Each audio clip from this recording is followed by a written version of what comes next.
ভগৱানে কৈছে মোৰ ওচৰত কিন্তু শৰণ ল'লে বা মোৰ ভকতি কৰিলে মই 3টা পৰীক্ষা ল'ম। হয় আপোনালোক পাছ কৰিলে, নহ'লে আপোনালোক পৰীক্ষা দিবলৈ ৰেডি হৈ যাওক। ভগৱানে কৈছে যে প্ৰথমে মই তাৰ ধনবিলাক হৰণ কৰিম, 1 নম্বৰ পৰীক্ষা। যিজন কৃষ্ণক ভকতি কৰে, কেৱল কৃষ্ণ দেই, ধ্যান দি শুনিব, সেইজনৰ বোলে ভগৱানে প্ৰথমে ধনবিলাক হৰণ কৰিব। বোলে য়েশাম অনুগণ্ড্ৰামি হৰিশো তদ্ধনম সদেহি। 2 নম্বৰ পৰীক্ষা বুলি কৈছে বোলে কৰমি বন্ধু বিচ্ছেদম, তাৰ মিত্ৰ কুটুম পৰিয়ালৰ পৰা মই তাক অকলশৰীয়া কৰি দিম বুলি কৈছে। আৰু 3 নম্বৰ পৰীক্ষা তাতোতকৈ ডেঞ্জাৰ হ'ব বুলি কৈছে। কি কৰিব? সৰ্বম ক্লেশাদি জীৱনম, তাক মই দুখৰ ওপৰত দুখ দি দিম কৈছে। কেতিয়াবা মই তাৰ হাতটো ভাঙি দিম, ঔ হৰি ঔ ৰাম, কেতিয়াবা হাতটো ভাঙি দিব। কেতিয়াবা মই তাৰ ভৰিটো ভাঙি দিম, ঔ হৰি ঔ ৰাম। কেতিয়াবা বোলে তাৰ আইগৰাকীক উঠাই লৈ যাম, ঔ হৰি ঔ ৰাম। কেতিয়াবা যদি 2টা ল'ৰা আছে, ডাঙৰ ল'ৰাটোকে মই ঔ হৰি ঔ ৰাম কৰি দিম। এনেকুৱা পৰীক্ষা লোৱাৰ পিছতো যিজন ভকতে মোৰ চৰণ নেৰে, ধ্যান দি শুনিব, বৰ গুৰুত্বপূৰ্ণ কথা। এনেকুৱা সাংঘাতিক পৰীক্ষা লোৱাৰ পিছতো যিজন ভকতে মোৰ চৰণ নেৰে, সেইজন ভকতক বোলে ব্ৰহ্মাই আহি কিনি তাৰ চৰণ সেৱা কৰিব বুলি কৈছে।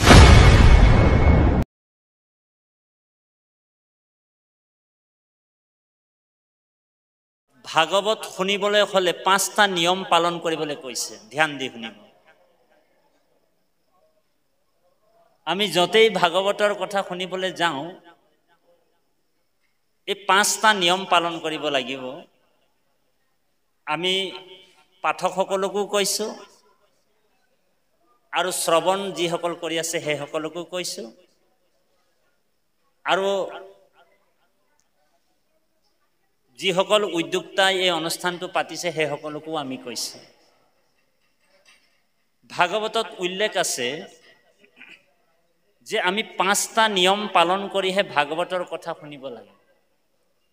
লাগিলে আমি 2 ঘণ্টা শুনো, লাগিলে আমি 1 ঘণ্টা শুনো, লাগিলে 10 মিনিট শুনো, 20 মিনিট শুনো, হয়নে বাৰু?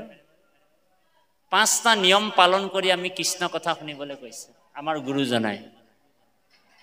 সেই 5টা নিয়ম কি? 1 হৈছে সাৱধানে, 2 হৈছে নিশবদে, 3 হৈছে একমনে, 4 হৈছে একচিতে, আৰু 5 হৈছে সৰ্বজনে, একেলগ হয়।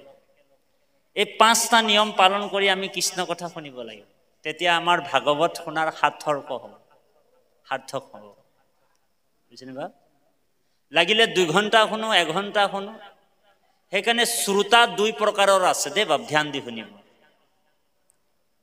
শ্ৰোতা 2 প্ৰকাৰৰ হয়। এটা শ্ৰোতাক প্ৰবৰ শ্ৰোতা বুলি কয়। তাৰ উদাহৰণ হৈছে ৰাজহংস।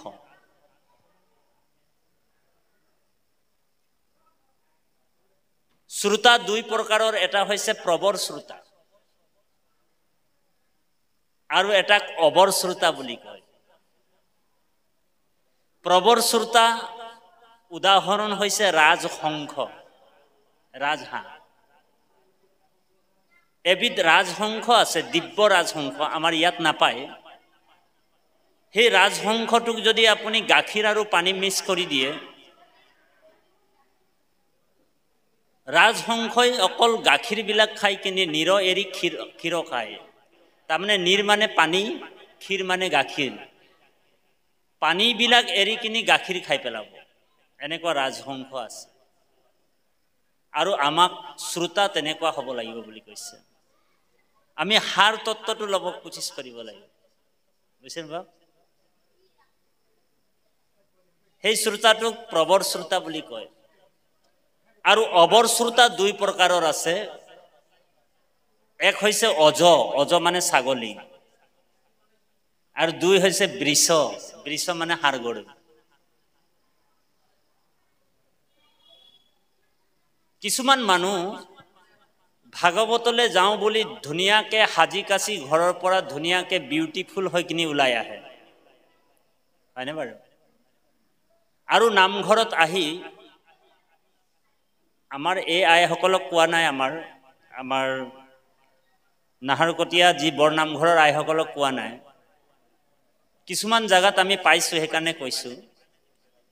ধুনীয়াকৈ আইসকল ওলাই আহে বিউটিফুল হৈ কিনি, সাজি কাচি ধুনীয়াকৈ নামঘৰ যাওঁ বুলি আহি যায়, ভাগৱতলৈ যাওঁ বুলি আহি যায়, আৰু গ্ৰুপ পাতি পাতি বহি লয়। ছাগলীয়ে যেনেকৈ লেপ লেপ লেপ লেপ লেপ লেপ লেপ লেপ কৰি থাকে, বুজিছেনে বা? তেনেকুৱা আইসকল কথা পাতি থাকে, ঔ হৰি ঔ ৰাম। বোলে নিজেও কৃষ্ণ কথা নুশুনে আৰু আনকো কৃষ্ণ কথা শুনিবলৈ নিদিয়ে, ডিষ্টাৰ্ব কৰি থাকে, ঔ হৰি ঔ ৰাম। এনেকুৱা শ্ৰোতা আছে দেই বাবু। এইফালে বোলে আমাৰ বাপজন যুৱক পাঠকজন বোলে জুবিন গাৰ্গ নিচিনা পাঠ কৰি আছে, আৰু আইসকলে 10জন 20জন মিলি মিলি গ্ৰুপ পাতি পাতি কথা পাতি থাকে। এনেকুৱা আমি কৃষ্ণ কথা শুনিলে কিন্তু আমি কোনো জনমতে ভগৱন্তৰ ভক্তি লাভ কৰিব নোৱাৰিম, বুজিছেনে বাপ? আমাৰ কথাটো অকণমান তিতা লাগিব পাৰে দেই বাপ, কিন্তু মৰে মৰে কৈছোঁ, তিতাটোকো কেতিয়াবা মিঠা বুলি খাই দিব। আৰু এবিধ শ্ৰোতা আছে, তাক বৃষ বুলি কয়, ষাঁড় গৰু। ষাঁড় গৰুৱে কি কৰে, গোহালিত পালে গোহালিত শুই যায়, বাহনিত পালে বাহনিত শুই যায়, হয়নে? আকৌ কাৰোবাৰ ঘৰৰ যদি পাকঘৰত সোমাব পাৰে, পাকঘৰৰ বস্তুবিলাক খাই মেলি পাকঘৰতো শুই যায় ষাঁড় গৰু, হয়নে বাৰু? ঠিক এনেকুৱা এবিধ শ্ৰোতা আছে, নামঘৰলৈ যাওঁ বুলি আহি যায়, বৰ ধুনীয়াকৈ আহে দেই। আহি কি কৰে, এটা খুঁটা, নামঘৰৰ এটা খুঁটাত নিৰ্বাচন কৰি তাত আউজি কিনি বহি যায়, বুজিছেনে? এইফালে আমাৰ নাৰায়ণ দাস বাপে নাম গাই থাকে, নামাচাৰ্য হয়। নাৰায়ণ দাস বাপে নাম গাই যেতিয়া শেষ হৈ যায়, তেওঁ এটা ধুনীয়াকৈ টোপনি মাৰি থাকে, বুজিছেনে বাপ? নাম যেতিয়া শেষ হৈ যায়, টোপনিৰ পৰা সাৰ পাই প্ৰসাদৰ টোপোলাটো লয় আৰু ঔ হৰি ঔ ৰাম হৈ যায়। এনেকুৱা শ্ৰোতাও আছে। কিন্তু আমাৰ এই নাহৰকটীয়া যি ৰাইডিঙীয়াৰ যি আইসকল কিন্তু তেনেকুৱা নহয়। কৃষ্ণ কথা শুনিবলৈ ইমান দূৰৰ পৰা আহিছে, একান্ত মানে কৃষ্ণ কথা শুনিব বুলি আমি আশা ৰাখিছোঁ দেই। গতিকে কৃপালু বাপাই সমস্ত এই বৈকুণ্ঠৰ শাস্ত্ৰ কৃষ্ণ মুখৰ বচন, এই ভাগৱত ক'ৰ পৰা আহিলে আপোনালোকক আমি আৰু বেলেগকৈ ক'বলৈ নাই, হয়নে বাৰু? বহুত পূৰ্বতে, বহুত আগৰ পৰাই আপোনালোক কৃষ্ণৰ বিষয়ে জানে, গুৰুৰ বিষয়ে জানে। কাৰণ নগাঁৱৰ জিলাৰ মানুহবিলাক বোলে অকল জিলাৰ মানুহবিলাকেই নহয়, ইয়াৰ ধূলিয়ে ধূলিয়ে পবিত্ৰ হৈ আছে। বোলে কিয়? সাক্ষাৎ বোলে প্ৰভু ভগৱন্তৰ ইয়াতে আবিৰ্ভাৱ হৈছে, অৱতাৰ হৈছে। ঔ হৰি ঔ ৰাম। কুৰুক্ষেত্ৰ উপপুৰাণত কৈছে বোলে শ্ৰীমন্ত মিশ্ৰ দেৱ পূৰ্ব দশে বিৰজতে ধৰ্ম সনাতনময়স্য প্ৰকাশ্য ক্ষিতি মণ্ডলে অকৃতি কৰ্ম নাশয় সৎসংগ চ লভয়তে নৰহ কৌলমলঞ্চ নাশনম। ভগৱন্ত নাৰদক কৈছিলে যে হে নাৰদ, মই কলিযুগত পূৰ্ব দিশত অৱতাৰ হ'ম বুলি কৈছে। কথামতে কাম কৰিলে গুৰু কৃষ্ণই, হয়নে বাৰু? নাৰদক কৈছিলে কুৰুক্ষেত্ৰ উপপুৰাণত, হে নাৰদ, মই পূৰ্ব দিশত কলিযুগত এই ধৰাধামত অৱতাৰ হ'ম, বৰ্তমান অসম ভূমিত। বৰ্তমান নগাঁও জিলা হয়নে বাৰু? নাৰদে প্ৰশ্ন কৰিলে, প্ৰভু আপুনি ক'ত অৱতাৰ হ'ব আৰু কোনটো সময়ত অৱতাৰ হ'ব? তেতিয়া ভগৱান কৃষ্ণই কৈছে, যেতিয়া মোৰ হৰিৰ নামটোক দেৱতাসকলে গুপুত কৰিব, ঢাকোন দিব, এই হৰিৰ নামটোকে এই ঢাকোনখন খুলি দিবৰ কাৰণে মই অৱতাৰ হ'ম। ধ্যান দি শুনিব, বৰ গুৰুত্বপূৰ্ণ কথা।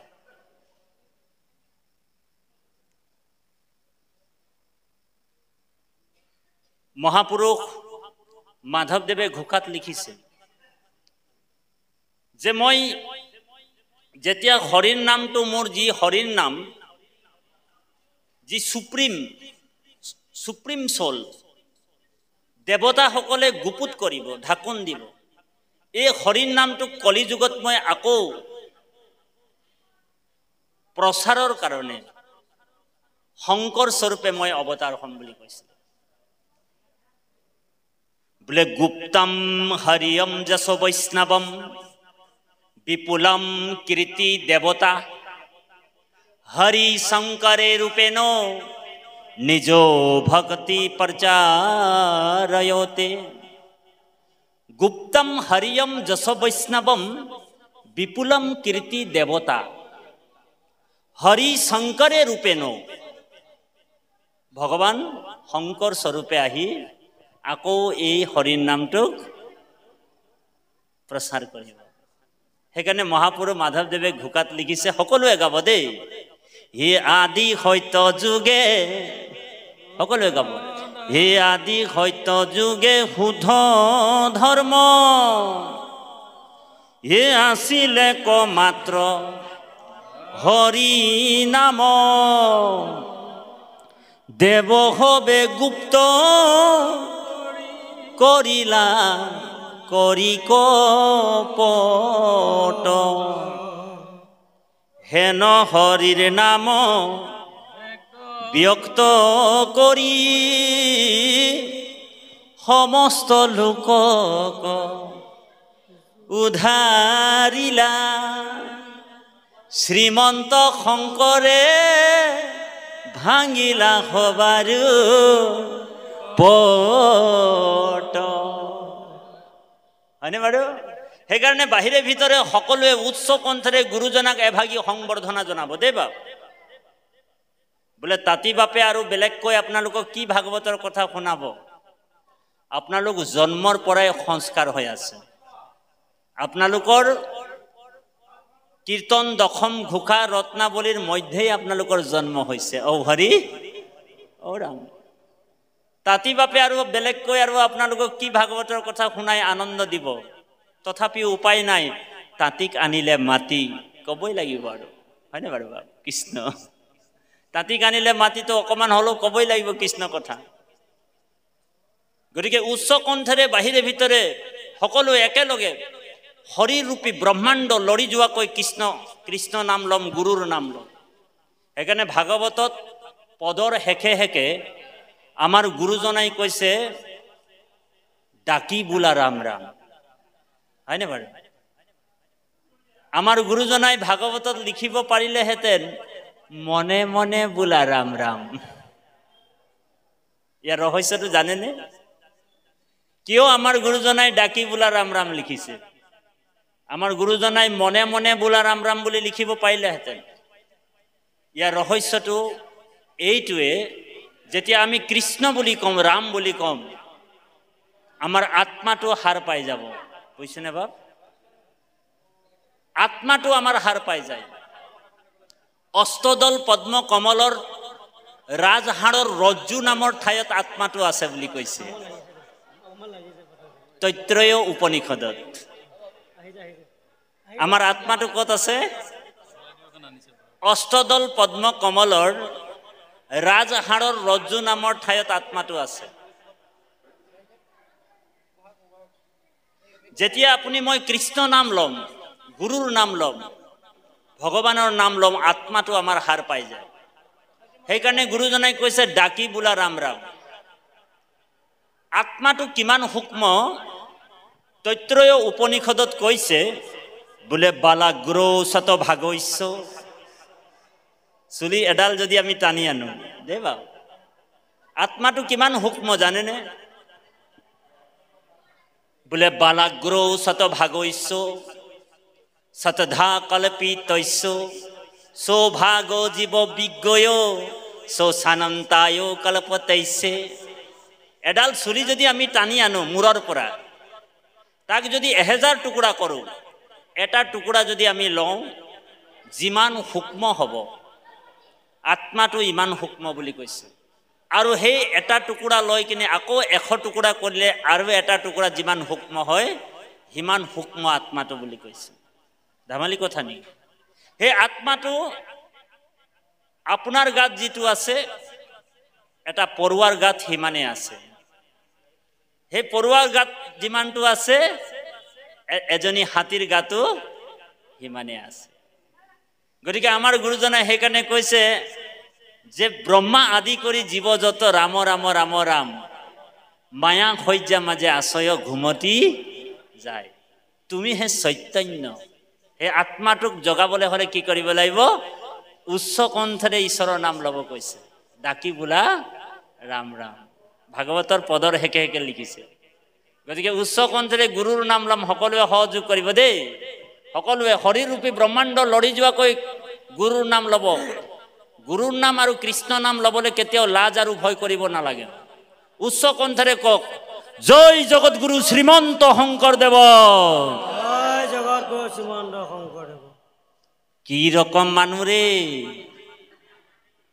আওয়াজে নাই ওলাইছে দেখুন তোদেৰ মই অকমান বাগানৰ ভাষাটো অকমান মিস কৰিম বেয়া পাব নেকি আপোনালোকে হা বেয়া পাব নেকি বাৰু অকমান মিক্স কৰি দিম আৰু বেয়া নাপায় যে বেয়া নাপাব উচ্চ কণ্ঠৰে কক বাহিৰে ভিতৰে হৰিৰূপী ব্ৰহ্মাণ্ড লৰি যোৱাক হয় গুৰু মোৰ শংকৰ হয় বুলি অকল জগত গুৰু পৰম গুৰু বুলি কৈ থাকিলে নহব মোৰ গুৰু বুলি ক'ব লাগিব তেতিয়া বেছি আপোন কৰিব লাগিব হয়নে প্ৰভু হা আজিকালি তো ঢেৰ গুৰু ওলাই গল অসমত ঢেৰ গুৰু ওলাই গল সেই গুৰু বিলাকক কি বুলি কৈছে জানেনে বোলে লণ্ড গুৰুৰ ভণ্ড চেলা গুৰুটো লণ্ড আৰু চেলাটো ভণ্ড ধৰাই দিলে খাতে খুজে মাটিৰ ঢেলা এনেকুৱা গুৰুক যদি গুৰু বনাই ল'ব কোনোবা তেনেহলে তাৰ কল্যাণ কেতিয়াও হ'ব নেকি নহব সেইকাৰণে শংকৰে মোৰ গুৰু বুলি ভাবি ক'ব লাগিব হয়নে বাৰু সেইকাৰণে বাহিৰে ভিতৰে সকলোৱে উচ্চ কণ্ঠৰে ক'ব জয় জগতগুৰু শ্ৰীমন্ত শংকৰদেৱ জয় জগতগুৰু শ্ৰীমন্ত শংকৰদেৱ কি ৰকম মানুহ ৰে এতিয়াও আৱাজে নাই ওলাইছে আপোনালোকৰ বাহিৰে ভিতৰে উচ্চ কণ্ঠৰে কক জয় জগতগুৰু শ্ৰীমন্ত শংকৰদেৱ জয় জগতগুৰু শ্ৰীমন্ত ল'ৰা ছোৱালীবিলাকে ভালকে চিঞৰিছে আইসকলৰ ফালৰ পৰা মাতে অহা নাই বাৰু দিয়ক 3 বাৰ কৃষ্ণ বুলি ক'ব উচ্চ কণ্ঠৰে কৃষ্ণ কি ৰকম মানুষ ৰে এ মাধবে বুলন্ত মুখ কৃষ্ণ কৃষ্ণ কৃষ্ণ বুলি সদায়ে সুমৰে যিটো নৰ জলখন্তে যেন পদ্ম নৰকৰ পৰা তাংক ওই আপুনি উধাৰু ৰংগমনে যিসকলে খাওঁতে কৃষ্ণ উঠোতে কৃষ্ণ পিন্ধোতে কৃষ্ণ বহুতে কৃষ্ণ প্ৰত্যেকটা অৱস্থাত কৃষ্ণ ভগৱান কৃষ্ণই কৈছে মই তাক নৰকৰ পৰা নিস্তাৰ কৰিম বুলি কৈছে গতিকে কৃপালু বাপাই সমস্ত আমি পাঠৰ মাজত সোমাই যাওঁ চতুৰ্থ স্কন্ধ দক্ষ যজ্ঞ পাতিছে সকলোকে নিমন্ত্ৰণ কৰিলে কিন্তু কাক নিমন্ত্ৰণ নকৰিলে বাৰু দেৱাদিদেৱ মহাদেৱক নিমন্ত্ৰণ নকৰিলে আৰু দেৱাদিদেৱ মহাদেৱ কোন হয় স্বয়ং ভগৱন্তৰে পৰম ভকত পৰম বৈষ্ণৱ ভগৱন্তৰ ইপিঠি মহাদেৱ নিৰঞ্জন নিৰাকাৰ যিজন সদাশিৱ যি নিজেই ৰাম নাম 33,000 কৰোড় বছৰ ধ্যান কৰি আছে যি সংহাৰকাৰী সেইজনে হৈছে মহাদেৱ। আৰু দক্ষই সকলোকে প্ৰাধান্য দিলে, কিন্তু এজন ভকতক প্ৰাধান্য নিদিলে। দক্ষই সকলোকে প্ৰাধান্য দিলে। ভকত নিন্দাই হৈছে ভগৱানৰ নিন্দা। ধ্যান দি শুনিব। যোনে শিৱক নিন্দা কৰে সেইজন কোটি কোটি জন্মত নৰকত পৰিব বুলি কৈছে। গতিকে কৃপালু বাপাই সমস্ত দক্ষৰ যজ্ঞত সকলোকে নিমন্ত্ৰণ দিলে, কিন্তু শিৱক নিমন্ত্ৰণ নিদিলে। আৰু এই দক্ষৰ যজ্ঞত বৃহস্পতি যজ্ঞ পাতিছিলে। দক্ষই বৃহস্পতি যজ্ঞ পাতিছিলে। সকলোকে নিমন্ত্ৰণ কৰাৰ পিছতো দক্ষৰ একমাত্ৰ কন্যা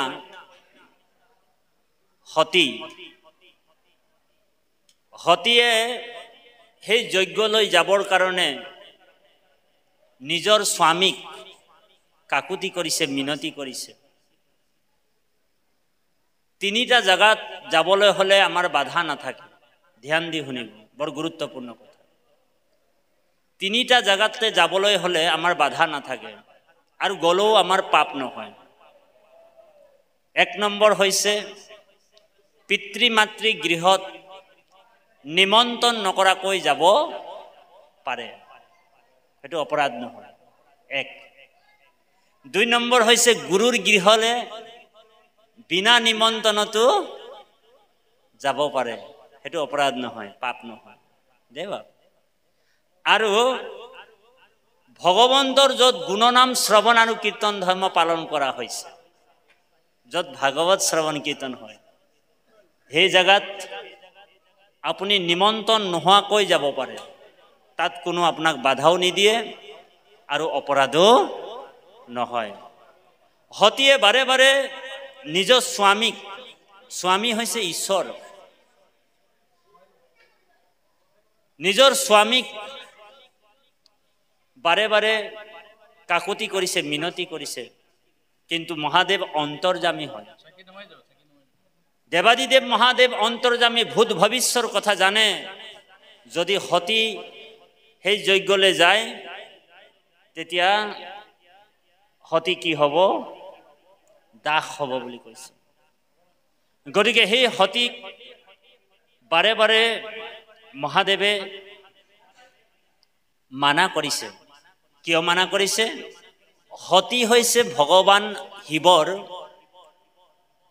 অৰ্ধ নাৰীশ্বৰ বুলি কৈছে। তাৰমানে আধা আধা, 50-50। একফালে শিৱ আৰু একফালে সতী। সেইকাৰণে নিজৰ স্বামী আৰু পত্নী,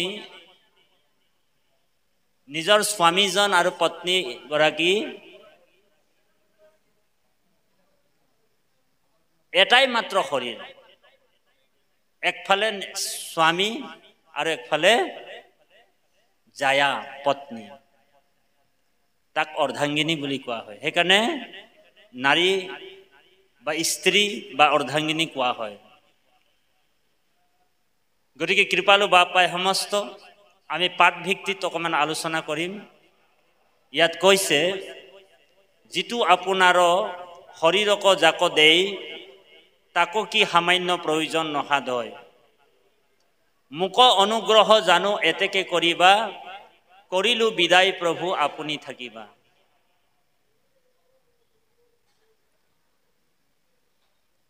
দেৱাদিদেৱ মহাদেৱক নোকোৱাকৈ স্বামীৰ আজ্ঞা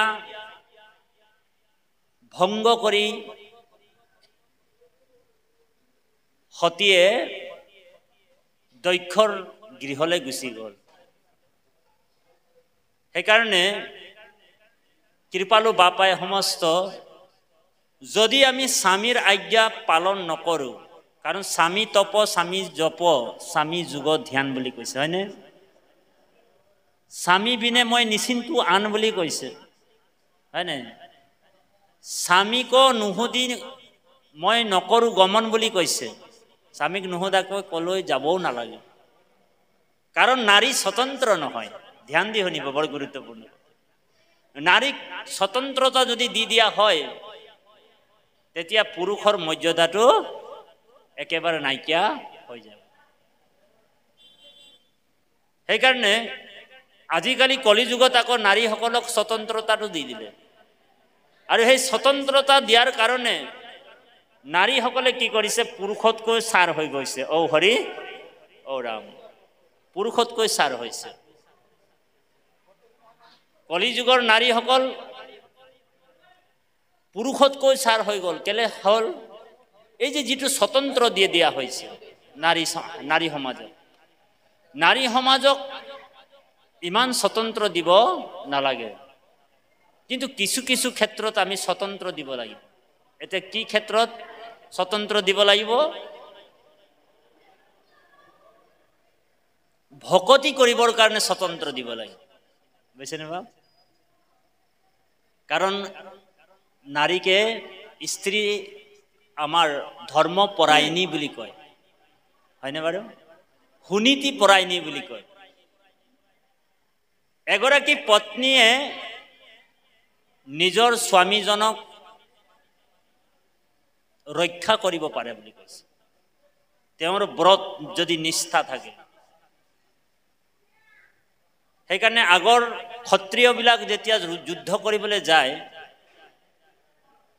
তেওঁলোকৰ পত্নীসকলে ভগৱন্তক ভক্তি কৰাৰ কাৰণে তেওঁলোক ৰক্ষা হৈ থাকে যুদ্ধক্ষেত্ৰত। গতিকে কৃপালু বাপাই সমস্ত ভক্তি কৰিবলৈ হ'লে আমি স্বতন্ত্ৰ দিব লাগিব। কিন্তু কিছুমান জাগাত আইসকলক মাতৃসকলক ভাগৱত চুবলৈকে নিদিয়ে। ঔ হৰি ঔ ৰাম, ভাগৱত চুব নিদিয়ে। কীৰ্তন পাঠ কৰিব নিদিয়ে, ভাগৱত চুব নিদিয়ে। কিছুমান নামঘৰত মণিকূটৰ ভিতৰতো কিন্তু মহিলাক যাবলৈ নিদিয়ে, প্ৰৱেশ নিষেধ বুলি লিখি দিয়ে। আমাৰ গুৰুজনাই কিন্তু ভক্তিত কিন্তু জাতি অজাতি বিচাৰ কৰা নাই। কীৰ্তনত কৈছে নাহি ভক্তিত জাতি অজাতি বিচাৰ, কৃষ্ণ ভক্তি সমস্তৰে অধিকাৰ। কৃষ্ণ ভক্তি সকলোৰ কাৰণে অধিকাৰ। সেইকাৰণে কৈছে বাক্য কৰ্ণ মন মুখ আছৈ জাৰ, আৰম্ভণিতে কৈছে পদত, বাক্য কৰ্ণ মন মুখ আছৈ জাৰ, হৰি ভকতিত সমস্তৰে অধিকাৰ। কিন্তু আমাৰ কিছুমান নামঘৰবিলাকত আইসকলক কিন্তু মণিকূটত ভিতৰত সোমাব নিদিয়ে, ভাগৱত পাঠ কৰিবলৈ নিদিয়ে। কিন্তু আমাৰ গুৰুজনাই সকলোৰ কাৰণে মুকলি কৰিছে দেই ভক্তিটো। ভকতি ভাণ্ডাৰ দ্বাৰা হ'ব চুৰি, মুকুতি কৈলি উদাস, এক হৰণ হৰিৰ নাম ধৰ্ম, ৰাজা কৰু কৰোহু প্ৰকাশ। ভকতি ভাণ্ডাৰ মানে হৈছে ভঁৰাল, দ্বাৰা মানে হৈছে দুৱাৰ, সকলোৰ কাৰণে মুকলি কৰিছে, জাতি বৰ্ণ ধৰ্ম নিৰ্বিশেষ। ভক্তিত জাতি আৰু অজাতিৰ। সেইকাৰণে গীতাত অৰ্জুনক কৈছে মূৰ ভকতৰ কিয় জাত বিচাৰিলা, চণ্ডালু পৰ্যন্ত ভজি পাইবা মুকুতি বুলি কৈছে। ভক্তিত কেতিয়াও জাতি আৰু অজাতি বিচাৰ কৰিব নাপায়। জাতি মাত্ৰ দুটা, ধ্যান দি শুনিব, বৰ গুৰুত্বপূৰ্ণ কথা। আপুনি মই ভাবিছো জাতি মাত্ৰ মহন্ত গোসাঁই, হয়নে, ব্ৰাহ্মণ শূদ্ৰ বৈশ্য হাজৰিকা গগৈ দাস কলিতা বৰা তাঁতী এইবিলাকক জাতি বুলি নাই কোৱা ভাগৱতে। জাতি মাত্ৰ দুটা, কি বুলি কৈছে? এ ৰাম হৰিক ভজয় যিটো, তাকে বোলে জাতি, হৰিৰ বিমুখ যিটো, হেহি হে অজাতি কৃষ্ণক ভজয় যিটো তাকে বোলে জাতি কৃষ্ণৰ অভিমুখ যিটো হেহি হে অজাতি। এতিয়া আপুনি মই জাতিত পৰিলো নাই চাব। ভগৱানে কৈছে ভগৱন্তৰ যিজন ভকতি কৰিছে, কৃষ্ণক যিসকল ভজিছে, ঈশ্বৰক যিসকল ভজিছে তাক জাতি বুলি কোৱা হৈছে। আৰু যিসকল ঈশ্বৰক ভজা নাই, যিসকল কৃষ্ণক ভকতি কৰা নাই, সেইসকলক অজাতি বুলি কৈছে। কি বুলি কৈছে? অজাতি। আৰু জেনেৰেল ভাষাত তাক বৈজাতি বুলি কয়। ঔহৰি সাধাৰণ ভাষাত তাহাঁতক কি বুলি কৈছে? যি ভগৱানৰ ভকতি নকৰে সেইসকলক বৈজাতি বুলি কৈছে। এতিয়া আপুনি মই কিন্তু জাতিত পৰিলো দেই বাপ, হয়নে বাৰু? কাৰণ আপুনি কৃষ্ণক ভজিছো, ঈশ্বৰক ভজিছো, হয়নে বাৰু? গতিকে এইখিনিতে ইয়াত প্ৰমাণ ওলাই গ'ল। তাৰপিছত কৈছে শুনা সবা সদ আবে আমাৰ বচন হাদিবাক খোজা যেবে আত্ম প্ৰয়োজন। কাৰোবাৰ যদি আত্মৰ কল্যাণ বিচাৰিছে তেনেহলে ইয়াৰ মহা ঔষধি দিছে। মহা ঔষধটো কি হৈছে? হৰিৰ নাম। আপোনালোক ভাবিছে যে এই পৃথিৱীখনত, এই ব্ৰহ্মাণ্ডখনত শ্ৰেষ্ঠ দেৱতা কোন? ভগৱান কৃষ্ণ বুলি ভাবিব, হয়নে বাৰু? কিন্তু কৃষ্ণই নিজেই কৈছে যে মোতকৈ শ্ৰেষ্ঠ আছে, হয়নে বাৰু? ভগৱান নিজেই কৈছে যে মোতকৈ শ্ৰেষ্ঠ মোৰ নাম। নামৰ মহিমাৰ ওপৰত কৈছে যে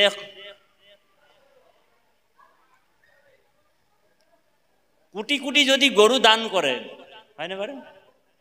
সুবৰ্ণ মেৰু সমান যদি কোনোবা পৰ্বত আকাৰে কোনোবা দান দিব পাৰে, গোবিন্দ নামৰ বোলে ৰেণু নুহিকে তাৰ সমান বুলি কৈছে, হয়নে বাৰু? সেইকাৰণে নাম হৈছে শ্ৰেষ্ঠ, নাম হৈছে সুপ্ৰিম সোল। গীতাত অৰ্জুনক কৈছে মই পাছে ভৈলো আগে ভৈলা নাম। এই আত্মতত্ত্ব জ্ঞান লাভ কৰিবলৈ হলে আমি নামৰ আশ্ৰয় ল'ব লাগে। ভগৱান কৃষ্ণই কৈছে যি মোৰ নামৰ আশ্ৰয় লৈছে।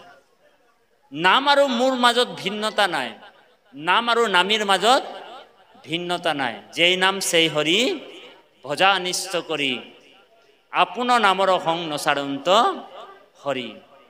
তাৰপিছত কৈছে ভৈলন্ত শংকৰ প্ৰভু তাৰ চিকিৎসক কৰিলন্ত দয়া আতি সমস্ত লোককে কৰিলা সবাৰ মাজে লোকত বেকত তৰিবেক সাপ সেৱা কৰি মাধৱত। যে সংসাৰ সাগৰৰ পৰা আমি পৰিত্ৰাণ পাবলৈ হলে আমি একমাত্ৰ মাধৱ মাধৱ নাম উচ্চাৰণ কৰিবলৈ কৈছে। এইটো কোনে কৈছে জানেনে? দেৱাদিদেৱ মহাদেৱে কৈছে। তাৰপিছত কি কৈছে? কৃষ্ণ পদ পংকজক হৃদয়ত ধৰি যদ্যপি দুষ্টৰ সাপ তথাপিতো তৰি হেন জানি লৈও কৃষ্ণ পদত শৰণ তেবেহে নন্দীৰ সাপ হৈবে নিস্তাৰয়। কোনোবা যদি কাৰোবাৰ অভিশাপো পাইছে তেনেহলে কৃষ্ণত শৰণ ললে মানে সেইজন অভিশাপৰ পৰা মুক্ত হ'ব পাৰে, মৃত্যুক জয় কৰিব পাৰে। তাৰপিছত কৈছে যদি অসঞ্জাত কৰা আমাৰ কথাটো টিকা সমে ভাগৱত শাস্ত্ৰত সাক্ষাত চতুৰ্থ স্কন্ধৰ চায়ু তৃতীয় অধ্যায় নেদেখিলো মুক নিন্দা কৰিবা সদায় জানি মহন্তক হব আমাৰ বিনয় মাধৱক স্মৰি তৰা সমস্তে সংশয়। সেইকাৰণে মহাদেৱে পাৰ্বতীক কৈছে হে পাৰ্বতী এ যত দেখা সৰাসৰ হৰি মই নিৰন্তৰ হৰি বিনে নাহি খে পৃথক যিজন ভকতিহীন হি দেখে হৰিক ভিন্ন হৰিৰ মায়ায়ে তাক মোহে। পাৰ্বতীক কৈছে মহাদেৱে যে হে পাৰ্বতী, সমস্ত ভূততে ভগৱন্ত বিৰাজমান হৈ আছে, সবাৰো হৃদয়ত ভগৱান আছে, কম বেছি পৰিমাণে নহয় দেই বাপ, ধ্যান দি শুনিব। আপুনি মই ভাবিছোঁ যে বৰদুৱাৰ নামঘৰটোত ভগৱানটো 100% আছে, হয়নে? বৰদুৱাৰ নামঘৰত ভগৱানটো 100% আছে, ঢেকীয়াখোৱা নামঘৰত ভগৱানটো 100% আছে, আৰু অলপ দিনৰ আগত আপোনালোকৰ নগাঁও মৃত্যুঞ্জয় মন্দিৰত ভগৱানটো 100% আছে, আৰু আমাৰ এই নাহৰকটীয়া বৰনামঘৰত ভগৱানটো 20% আছে, হয়নে? এনেকুৱা কোনো কথা নাথাকে। কৃষ্ণই কৈছে যে ঈশ্বৰৌ সৰ্বে ভূতেশ্ব ভূতাত্মা অৱস্থিত, মই সমস্তৰ ভূতৰ প্ৰাণীৰ হৃদয়তে আছো, কম বেছি পৰিমাণে নহয় যে ইয়াত বেছি তাত কম, এনেকুৱা কথা নাই, পৰিপূৰ্ণ ৰূপে আছো বুলি কৈছে। এই কথাটোকে পাৰ্বতীক শিৱই কৈছে, বাহিৰে ভিতৰে জানা সমস্ত ভূততে পৰিপূৰ্ণ ৰূপে আছো মই মহেশ্বৰ, হয়নে? বাহিৰে ভিতৰে জানা সমস্ত ভূততে পৰিপূৰ্ণ ৰূপে আছো মই মহেশ্বৰ, যেন জগতত ব্যাপী আছয় আকাশ, হেহি মতে সমস্ততে কৰোঁ প্ৰকাশ। মহেশ্বৰ শব্দৰ অৰ্থ হৈছে মহাযোগ ঈশ্বৰ, তেওঁতকৈ আৰু ওপৰত আৰু নাই। আৰু সেইজনে হৈছে কৃষ্ণ, কৃষ্ণই হৈছে সুপ্ৰিম।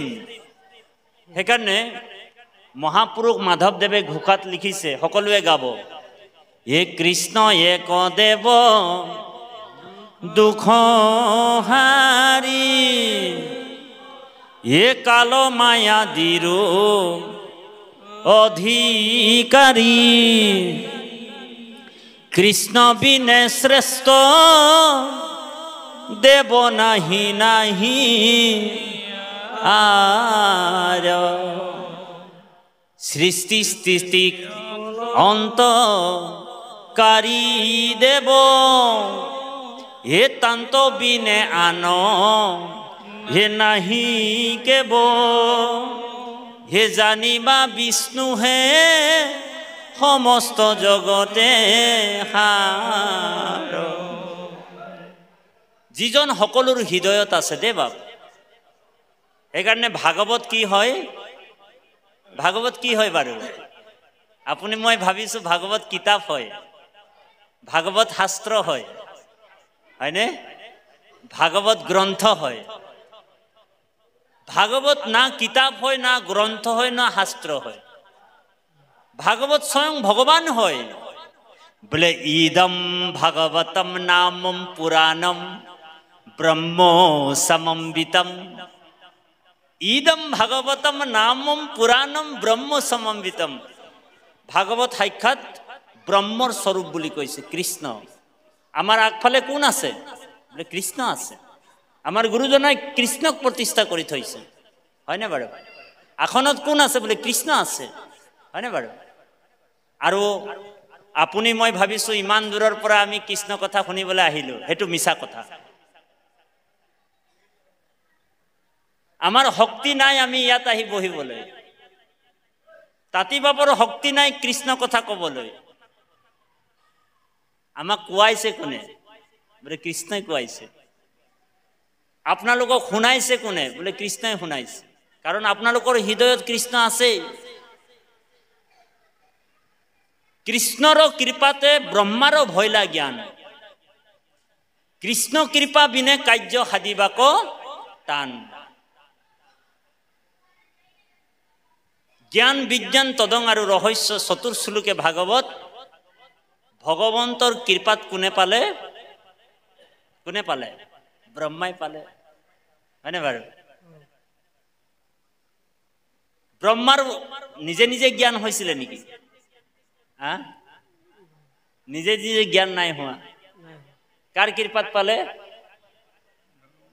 ভগৱন্তৰ কৃপাত পালে হয়নে বাৰু আৰু আমিও কৃষ্ণৰ কৃপাতেহে কৃষ্ণ কথা শুনি আছো কাৰণ আমাৰ হৃদয়ত কৃষ্ণহে শুনি আছে কথাবিলাক কথাও কৃষ্ণৰ আৰু শুনিছেও কৃষ্ণই কৃষ্ণহে কৃষ্ণ কথা শুনি আনন্দ লৈ আছে ঔ হৰি ঔ ৰাম বুজিছেনে বা সেইকাৰণে ভগৱানৰ আনন্দৰ 11টা উপাধি আছে ভগৱন্তক সচিদানন্দ কয় ঘনানন্দ কয় সহজানন্দ কয় সচিদানন্দ কয় স্বৰূপানন্দ কয় হয় না নিত্যানন্দ কয় পূৰ্ণানন্দ কয় আনন্দক পৰমানন্দ কয় আনন্দৰ 11টা উপাধি কোন পাই আছে কৃষ্ণ পাই আছে যিজন কৃষ্ণক ভজি আছে সেইজন পৃথিৱীৰ আনন্দ পাই আছে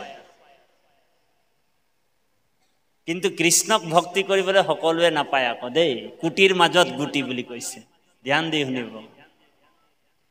কুটিৰ মাজত গুটি এজনহে মোৰ ভজনা কৰে বুলি কৈছে ভক্তি কৰে গীতাত কৈছে এইটো আপোনালোকে হাজাৰৰ ভিতৰত এজন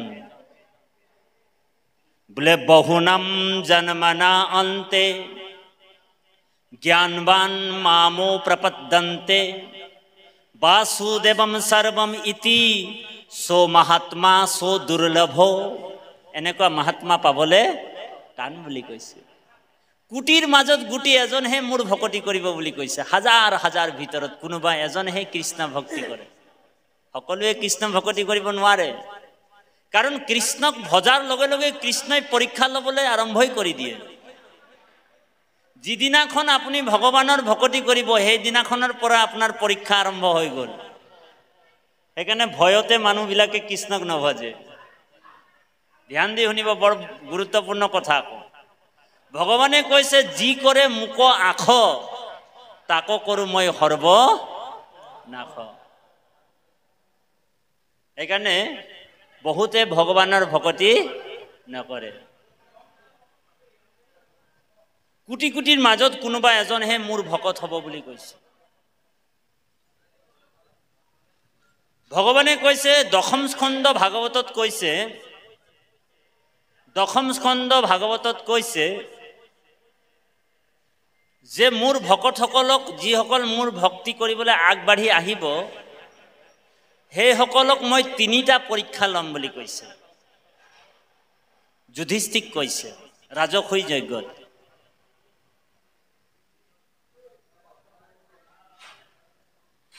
কি বুলি কৈছে 1 নম্বৰ পৰীক্ষাটো শুনক ধ্যান দি শুনিব ভগৱানে কৈছে যি মোৰ ভক্তি কৰিব কেৱল কৃষ্ণৰ দেই হৰণ শব্দৰ অৰ্থটো ইয়াতে কৈছে হেন জানি লয়ু কৃষ্ণ পদত শৰণ কাৰ চৰণত শৰণ ল'ব কৈছে আমাক ভাগৱতে ভাগৱতে আমাক কাৰ চৰণত শৰণ ল'বলৈ কৈছে দুৰ্গাৰ চৰণত শৰণ ল'বলৈ কৈছে নেকি কালীৰ চৰণত শৰণ ল'ব কৈছে নেকি দেৱাদিদেৱ মহাদেৱে নিজেই কৈছে নেকি মোৰ চৰণত শৰণ ল'বলৈ মহাদেৱে ইয়াত কৈছে কৃষ্ণৰ চৰণত শৰণ ল'বলৈ কৈছে বুজিছেনে বা আৰু শৰণ কেৱল কৃষ্ণৰ চৰণতে হয় ভক্তি আপোনাৰ অন্য অন্য দেৱ দেৱীৰ ওচৰত থাকিব পাৰে ভক্তি হ'ব পাৰে ইষ্ট দেৱতা আপুনি পূজা কৰিব পাৰে কিন্তু শৰণ কেৱল কৃষ্ণতে হ'ব কৃষ্ণৰ বাহিৰে আৰু বেলেগত শৰণ আমাৰ নহয় কাৰণ জীৱাত্মাবিলাক আমি কৰ পৰা আহিলো বোলে কৃষ্ণৰ পৰাই আমি আহিছো পৰমাত্মা আমাৰ কৃষ্ণ হয় আমাৰ পিতাও কৃষ্ণ আমাৰ মাতাও কৃষ্ণ সেইকাৰণে ভাগৱত হৈছে আত্মবিশ্লেষণ আমি কৰ পৰা আহিলো, আমি এই পৃথিৱীত থাকি কি কৰিব লাগিব, আৰু এই পৃথিৱীৰ পৰা আমি গ'লে মানে কলৈ যাব লাগিব। এই দৰ্শনটোৱে ভাগৱত। আমি জীৱবিলাক কাৰ আশ্ৰয় ল'ব লাগিব, কাৰ আশ্ৰয়ত আশ্ৰিত হৈ থাকিব লাগিব, কাৰ ছত্ৰ ছায়া স্থলত আমি আশ্ৰয় ল'লে আমি নিজকে গতি লাভ কৰিব পাৰিম বা গতি দিব পাৰিম। গতিকে শৰণ কেৱল কৃষ্ণৰ ওচৰত হ'ব। ভগৱানে কৈছে মোৰ ওচৰত কিন্তু শৰণ ল'লে বা মোৰ ভকতি কৰিলে মই 3টা পৰীক্ষা ল'ম। হয় আপোনালোক পাছ কৰিলে, নহ'লে আপোনালোক পৰীক্ষা দিবলৈ ৰেডি হৈ যাওক, যদি আপোনালোক কেনেবাকৈ কৃষ্ণৰ ভকতি কৰিছে। ভগৱানে কৈছে যে প্ৰথমে মই তাৰ ধনবিলাক হৰণ কৰিম, 1 নম্বৰ পৰীক্ষা। যিজন কৃষ্ণক ভকতি কৰে, কেৱল কৃষ্ণ দেই, ধ্যান দি শুনিব, সেইজনৰ বোলে ভগৱানে প্ৰথমে ধনবিলাক হৰণ কৰিব। বোলে য়েশাম অনুগণ্ড্ৰামি হৰিশো তদ্ধনম সদেহি। প্ৰথমে ধনবিলাক হৰণ কৰিব। এইটো 10ম স্কন্ধত আছে। যুধিষ্ঠিক কৈছে কৃষ্ণই ৰাজসুই যজ্ঞত যুধিষ্ঠিক কৈছে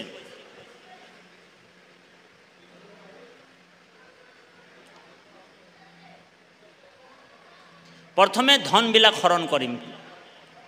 য়েশাম অনুগণ্ড্ৰামি হৰিশো তদ্ধনম সদেহি, 1 নম্বৰ পৰীক্ষা। 2 নম্বৰ পৰীক্ষা তাতোতকৈ ডেঞ্জাৰ বুলি কৈছে। ধন মানে কামনা বাসনাৰ ধন। 2 নম্বৰ পৰীক্ষা বুলি কৈছে বোলে কৰমি বন্ধু বিচ্ছেদম, তাৰ মিত্ৰ কুটুম পৰিয়ালৰ পৰা মই তাক অকলশৰীয়া কৰি দিম বুলি কৈছে। আপুনি কৃষ্ণক ভক্তি কৰিলে আপোনাৰ পৰিয়ালবিলাকে আপোনাক এৰি দিব, বুজিছেনে বাপ? আপুনি যদি কৃষ্ণৰ ভকতি কৰিব, আপোনাৰ মিত্ৰৰ কুটুম পৰিয়াল আপোনাক বেয়া পাব, এৰি গুচি যাব।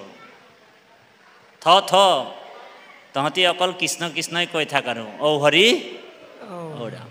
এইটো 2 নম্বৰ পৰীক্ষা। আৰু 3 নম্বৰ পৰীক্ষা তাতোতকৈ ডেঞ্জাৰ হ'ব বুলি কৈছে। কি কৰিব? সৰ্বম ক্লেশাদি জীৱনম, তাক মই দুখৰ ওপৰত দুখ দি দিম কৈছে কৃষ্ণই কৈছে যুধিষ্ঠিক। প্ৰথম পৰীক্ষা তাৰ মই কামনা বাসনাবিলাক বোলে হৰণ কৰিম। 2 নম্বৰ তাৰ মিত্ৰ কুটুম পৰিয়ালৰ পৰা একাষৰীয়া কৰি দিম, অকলশৰীয়া। আৰু 3 নম্বৰ তাক মই বোলে দুখৰ ওপৰত দুখ দি দিম। কেতিয়াবা মই তাৰ হাতটো ভাঙি দিম, ঔ হৰি ঔ ৰাম। কেতিয়াবা হাতটো ভাঙি দিব, কেতিয়াবা মই তাৰ ভৰিটো ভাঙি দিম, ঔ হৰি ঔ ৰাম। কেতিয়াবা বোলে তাৰ আইগৰাকীক উঠাই লৈ যাম, ঔ হৰি ঔ ৰাম। কেতিয়াবা যদি 2টা ল'ৰা আছে, ডাঙৰ ল'ৰাটোকে মই ঔ হৰি ঔ ৰাম কৰি দিম, বুজিছেনে?